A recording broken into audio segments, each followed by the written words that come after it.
नमस्कार, मैं हूं आपके साथ पूर्वी राय और आप देख रहे हैं एमपी फर्स्ट न्यूज।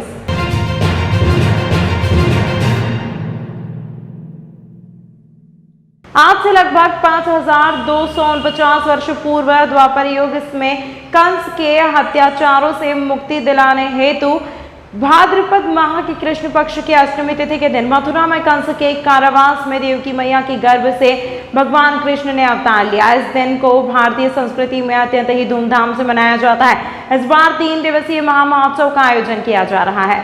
6 सितंबर की शाम को अधिवास से शुभारंभ होगा। शाम को 5 बजे कृष्ण व्यंजन महोत्सव, 7:40 पर अधिवास एवं सांस्कृतिक कार्यक्रम होंगे। 7 सितंबर की प्रातः 4:30 बजे मंगल आरती से जन्माष्टमी उत्सव आरंभ होगा, जिसमें प्रातः 7:05 पर कृष्ण जन्म कथा तथा 8:05 पर गुरु पूजा एवं दर्शन आरती होगी। दीप खुले रहेंगे। संध्या 5 बजे से श्रद्धालु जन पंजीकरण कराकर अपने हाथों से भगवान के श्री विग्रहों का अभिषेक कर सकेंगे। रात्रि 8 बजे भगवान श्री कृष्ण की लीला पर आधारित सांस्कृतिक कार्यक्रम, रात्रि 10:30 बजे महाभी तथा रात्रि 12 बजे महाआरती होगी। सतत कीर्तन और फरियाली प्रसादी का वितरण होता रहेगा। इस बार हरे कृष्ण महामंत्र लेखन, युवाओं के लिए एसक्यू टेस्ट काउंटर, ब्रह्म जिज्ञासा काउंटर, बच्चों के लिए गोपिका श्रृंगार, व्यंजन, अभिषेक काउंटर तथा गौसेवा और तुलादान की विशेष व्यवस्था रहेगी। अवसर पर भगवान को आकर्षक पोषक अर्पित की जाएगी। फूलों और फलों से श्रृंगार होगा। अभिषेक उपरांत रात्रि 12 बजे महाआरती, जिसमें पायरोलाइट से भगवान का स्वागत किया जाएगा। मेटल डिटेक्टर से चेकिंग होगी तथा पूरा परिसर सीसीटीवी की जद में होगा। 2 एलईडी द्वारा मंदिर में होने वाली गतिविधियां जैसे भगवान के दर्शन, अभिषेक आदि को दिखाया जाता रहेगा। बच्चों के लिए विशेष कार्यक्रम, चित्रकला, फैंकी ड्रेस, श्लोक उच्चारण, भजन, नृत्य प्रतियोगिता आदि रहेंगे। नंदोत्सव एवं इस्कॉन संस्थापकाचार्य श्रील प्रभुपाद जी का 157वां आविर्भाव महोत्सव 8 सितंबर को नंदोत्सव के साथ इस्कॉन के संस्थापक आचार्य श्रील प्रभुपाद जी का 127वां आविष दिवस मनाया जाएगा। इस स्मृति में श्रील प्रभुपाद जी का महिमा मंडन होगा और 56 भोग अर्पित होंगे, उन मनाया जाएगा। सब कृष्ण भक्त अनुरागी दास भाव में सेवा करने वाले लोग हैं।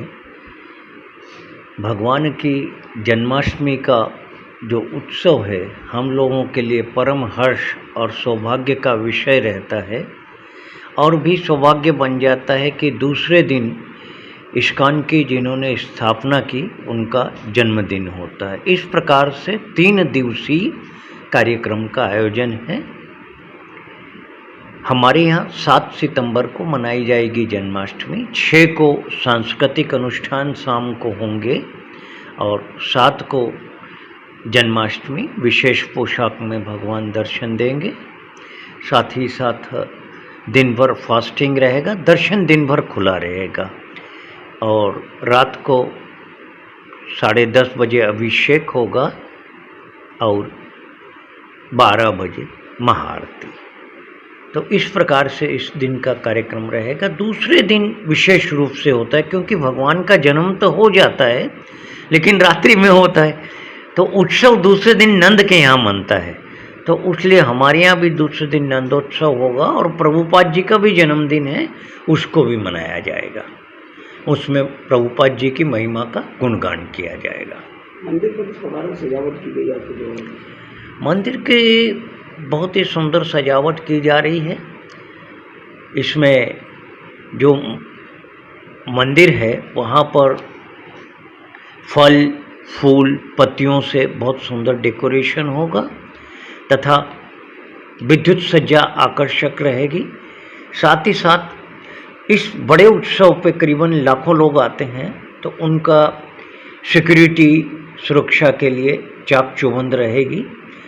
सीसीटीवी और मेटल डिटेक्टर्स की व्यवस्था रहेगी। साथ ही इसके लिए माननीय कलेक्टर महोदय, एसपी महोदय और नगर पालिका के कमिश्नर महोदय को भी अवगत कराया है उचित व्यवस्था में सहयोग करने के लिए। मानसून में बारिश पर लगे ब्रेक के बाद अब गर्मी और उमस ने लोगों को परेशान कर दिया है। तेज धूप सितंबर में भी अप्रैल जैसी गर्मी का एहसास करवा रही है। इसका अंदाजा इसी बात से लगाया जा सकता है कि दिन में पारा सामान्य औसत से भी लगभग 5 डिग्री ज्यादा बना हुआ है। इधर मौसम विभाग ने रविवार को भी ऐसा मौसम बना रहने का पूर्वानुमान लगाया है। मानसून सीजन के बावजूद शहर सहित आसपास के इलाकों में पिछले एक सप्ताह से ज़्यादा समय से बारिश नहीं हुई है। इसकी वजह से तापमान ने फिर से रफ्तार पकड़ना शुरू कर दिया। इस कारण मौसम में गर्मी के साथ उमस बढ़ गई है। रविवार को भी शहर में हल्के बादल छाए रहे, लेकिन ज़्यादातर समय तेज़ धूप निकलने से लोग परेशान होते रहे। दिन भर 4 से 6 किलोमीटर प्रति घंटे की रफ्तार से चली तेज़ हवा और हल्के बादल छाने की वजह से दिन के तापमान में 0.2 डिग्री सेल्सियस की मामूली गिरावट आई। रविवार को दिन का अधिकतम तापमान 34.8 डिग्री रहा, जो कि सामान्य औसत तापमान से 4.9 डिग्री अधिक रहा। इधर दिन के अलावा अब रात में भी गर्मी के साथ उमस से लोगों को जूझना पड़ रहा है। जैसा कि देख रहे हैं कि अगस्त माह में बारिश बहुत कम हुई है। आकाश में बादल भी नहीं है और धूप एकदम तेज खिली हुई है, जिसके कारण अधिकतम और न्यूनतम दोनों तापमान बढ़ गए। अधिकतम तापमान 35 डिग्री के आसपास चल रहा है और न्यूनतम तापमान भी बढ़ के 24 डिग्री के आसपास हो गया है, जिस कारण हमको तेज गर्मी उमस महसूस हो रही है। बंगाल की खाड़ी में एक कम दबाव का क्षेत्र बना है, जो धीरे धीरे आगे बढ़ रहा है। तो संभावना ये है कि 5-6 तारीख तक ये मध्य प्रदेश में सक्रिय होगा और जिससे बारिश की संभावना राष्ट्रीय स्तर पर व्यक्त की गई। भारत ने पहले सूर्य मिशन आदित्य L1 को प्रक्षेपित किया। सफलतापूर्वक लॉन्चिंग के बाद देश के वैज्ञानिकों के चर्चे दुनिया भर में हो रहे हैं। इस कामयाबी में उज्जैन के डॉक्टर अकाब रजा खान का अहम योगदान है। आदित्य L1 की डिवाइस को डिजाइन करने वाली टीम को डॉक्टर खान ने ही लीड किया। 4 साल की मेहनत के बाद आदित्य L1 बनाकर तैयार हुआ। भारतीय अंतरिक्ष अनुसंधान संगठन ने चांद के दक्षिणी ध्रुव पर चंद्रयान 3 को सफलतापूर्वक उतारकर इतिहास रचा। उत्साह से लबरेज राष्ट्रीय अंतरिक्ष एजेंसी ने शनिवार को आदित्य L1 मिशन को लॉन्च किया।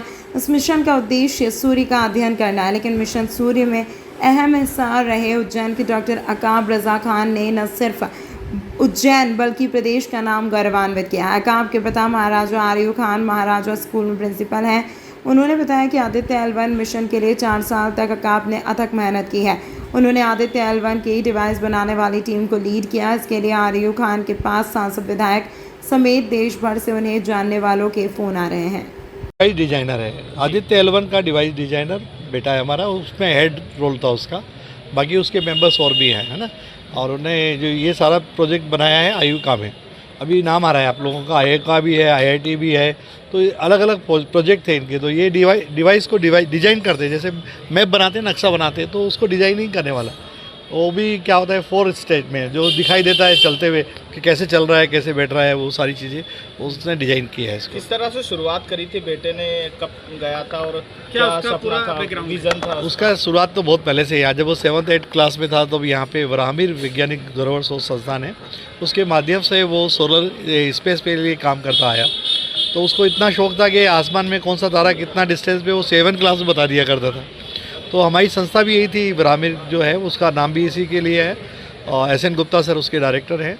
और उसी संस्था से उसने प्रेरणा लेके इस रास्ते पे चला है। वो पिछले CS में, उससे पहले 2004 वाले CS में हम लोगों ने साइंस में एग्जीबिशन लगाया था, और यहाँ पे कई प्रोग्राम हम कर चुके हैं। प्रोफेसर यशपाल, प्रोफेसर बंसल को हमने बुलाया था यहाँ पे। कीर्ति मंदिर जो है उसमें हमने एक प्रोग्राम किया था कलेक्टर के थ्रू, जिसमें नासा ये जो मंगल ग्रह गया था उसका डायरेक्ट लाइव प्रसारण हमने वहाँ पे किया था। तो वो काफ़ी टाइम से काम कर रहा है, क्यूज़ भी करता है, वो क्यूज़ कराता है स्पेस पे, और अलग अलग स्कूलों में जाके उन्होंने क्यूज़ कराई है। वहाँ जो बच्चे सिलेक्ट होते थे उनको बड़ी बड़ी ऑब्जर्वेटरी में ले जाना उसका एक मतलब एक शौक रहा शुरू से ही। सबसे लोएस्ट कॉस्ट में टेलीस्कोप बनाना, उसका भी, उसमें भी उसका कॉन्ट्रीब्यूशन था। तो ऐसे वो जो शुरुआत में जब प्रोफेसर SN गुप्ता सर के टच में आया तो उसके दिमाग में हमेशा आया कि वो एक साइंटिस्ट बनेगा और स्पेस के लिए काम करेगा। कैसा लग रहा है आपको आज? ये तो उज्जैन के लिए क्या, सर पूरी दुनिया के लिए गर्व की बात है। उज्जैन जैसे हम लोग बोलते हैं कि महाकाल की नगरी के नाम से जाना जाता है, पर्यटक की नगरी नाम जाना जाता है, ऐतिहासिक नगरी के नाम से आता है, और आज की डेट में वो वैज्ञानिक दृष्टिकोण से भी जाना जाएगा कि यहाँ पे वैज्ञानिक भी होते हैं। तो हम तो बिल्कुल महाकाल के पास ही रहते हैं। जब ये नया गेट जो बन रहा है महाकाल, उसके पास में हमारा घर है, ठीक है। हम तो शुरू से महाकाल के वहाँ अंदर मंदिर में मतलब बहुत आराम से जाया करते थे। आप लोग इतने बड़े छोटे हैं, मतलब बड़े छोटे हैं मेरे से, लेकिन मुझे मालूम है कि मैं कितना आराम से वहाँ अंदर मंदिर में जाया करता था। आज भी हम लोग जाते हैं। हमारी फैमिली सब इस टाइप की नहीं है कि हम लोग कई मंदिरों में नहीं जाएं, तिलक नहीं लगाएं, प्रसाद नहीं। हम सब चीज़ें बिलीव करते हैं। हम विश्वास करते हैं कि हर जगह ईश्वर होता है। कृपा है बाबा की। बाबा महाकाल की कृपा है। आपका पूरा नाम? मेरा नाम रहमतुल्लाह खान है। ये मेरी बिटिया अल्फ़ी खान, डॉक्टर अल्फ़ी खान डेंटिस्ट है ये, और वाइफ है फहमीदा। इन्होंने इनको बचपन से पढ़ाया है। मैं उसकी टीचर। इसके प्राइमरी टीचर जो है वो यही रही हैं, ठीक है। और ये इनके क्लासमेट भी ये अच्छी हो रही है, और मैंने खुद उसको पढ़ाया है नर्सरी से, और आज इस काबिल हो गया कि वो इसरो में एक साइंटिस्ट है। और APJ अब्दुल कलाम आज़ाद जब उज्जैन आए थे तो उन्होंने एक क्वेश्चन किया था कि सारी दुनिया जब भर जाएगी तो तुम कहाँ दुनिया बनाओगे। तो उसका पहला क्वेश्चन था कि सर चांद पे हम नई दुनिया बसाएंगे। वो जब 8th क्लास में था।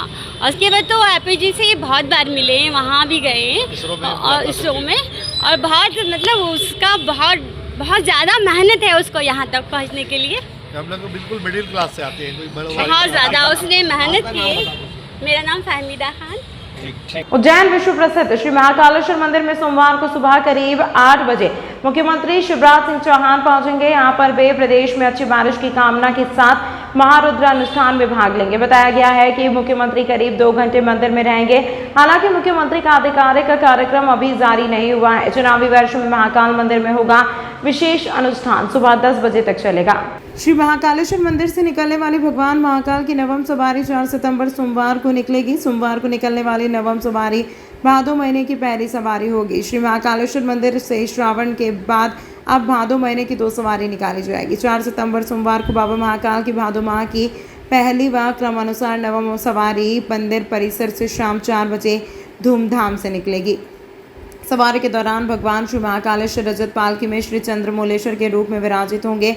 वहीं हाथी पर श्री मन महेश, गरुड़ रथ पर शिव तांडव और नंदी रथ पर उमा महेश, डोल रथ पर होलकर स्टेट के मुखारविंद, नवीन रथ पर श्री घटाटोप स्वरूप और दूसरे नवीन रथ पर श्री जटाशंकर और रथ पर नए स्वरूप श्री रुद्रेश्वर तथा नया सप्तधान मुखारविंद के साथ ही रथ पर श्री चंद्रशेखर का नया रजत मुखौटा शामिल होकर भक्तों को दर्शन देंगे। इसके बाद रजत पालकी में भगवान श्री चंद्रमौलेश्वर नगर भ्रमण की ओर रवाना होंगे। मंदिर के मुख्य द्वार पर सशस्त्र पुलिस बल के जवानों द्वारा सलामी ऑनर दिया जाएगा। रामघाट पर श्री चंद्रमौलेश्वर व श्री मन महेश का मोक्षदायिनी मां शिप्रा के जल से अभिषेक पूजन के बाद सवारी रामघाट से रामानुज कोट मोड़ की धर्मशाला, कार्तिक चौक, खाती का मंदिर, सत्यनारायण मंदिर, ढाबा रोड, टंकी चौराहा, छतरी चौक, पटनी बाजार, गुदरी चौराहा होते हुए पुनः श्री महाकालेश्वर मंदिर पहुंचेंगे। इस दौरान सवारी मार्ग पर भक्त राजाधिराज का स्वागत करेंगे। श्री महाकालेश्वर मंदिर प्रबंध समिति के आयोजन 18 अखिल भारतीय श्रावण महोत्सव शिव संभवम की नवम संख्या में पहली प्रस्तुति भव्य सारस्वत के शास्त्रीय ध्रुपद गायन की हुई। भव्य सारस्वत के शास्त्रीय ध्रुपद गायन का प्रारंभ चौताल राग यमन की बंदिश चलो हटाओ जाओ बनवारी छाड़ो भैया मोरी से किया। उसके पश्चात प्रस्तुति का समापन राग शाहाना कान्हड़ा सूल ताल में हर हर हर भूतनाथ पशुपति की से समापन किया। आपके साथ पखावज संगत पर पंडित अखिलेश गुंदेचा एवं तानपुरे पर सुश्री कल्याणी सुगंधी व श्रीमती अभिलाषा शर्मा ने सत्संगत की। द्वितीय प्रस्तुति खाचरोद के अभिषेक व्यास के गिटार वादन की हुई। व्यास ने प्रस्तुति का प्रारंभ राग जोग में आलाप जोड़ से किया। तत्पश्चात विलंबित एवं द्रुत की बंदिशों की प्रस्तुति, जिसमें मुख्य रूप से गायकी अंग व ध्रुपद अंग का समावेश था। श्रावण महोत्सव 2023 शिव संभवम की नवम संध्या की अंतिम प्रस्तुति नई दिल्ली के पद्मश्री रंजना गौहर व उनके समूह के ओडिसी नृत्य की हुई। रंजना गौहर के निर्देशन में प्रस्तुति का प्रारंभ सृष्टि का निर्माण व राग मालिका ताल मालिका में अर्धनारीश्वर से किया। प्रस्तुति का समापन राग असावरी ताल एक ताली विश्वेश्वरन दर्शन को चलो मनकाशी की प्रस्तुति से किया। प्रस्तुति में श्री विनोद केविन बच्चन, सुश्री वृंदा चड्ढा, श्रुति बरुआ, सुश्री अर्चिशा आर्य, लावण्या चुघ, सुश्री ओजस्वी दत्ता थे। व तकनीकी निर्देशन श्री संदीप दत्ता ने किया। हेलमेट पहनने के लिए लोगों को जागरूक करने के लिए एसपी ने पुलिस जवानों के साथ पुलिस कंट्रोल रूम से निकाली हेलमेट रैली। उज्जैन के पुलिस कंट्रोल रूम में शनिवार को एक जागरूकता रैली निकाली गई। इस रैली का नेतृत्व पुलिस अधीक्षक सचिन शर्मा ने किया। 2 पहिया वाहन पर पुलिस अधिकारी व जवान हेलमेट पहने शहर के विभिन्न मार्गों से गुजरे। रैली पुलिस कंट्रोल रूम से शुरू होकर शहर के विभिन्न मार्गों से होते हुए पुनः पुलिस कंट्रोल रूम पहुंची। एसपी ने कहा कि सभी लोग घर से हेलमेट पहनकर निकलें। आगामी दिनों में नोटिस जारी कर शहर के चलने वाली सभी बगैर नंबर की गाड़ी और बगैर हेलमेट के लोगों पर चालानी कार्रवाई की जाएगी। जिले में ट्रैफिक या यातायात नियमों की जागरूकता के लिए आज यहाँ पे हेलमेट रैली निकाली गई है।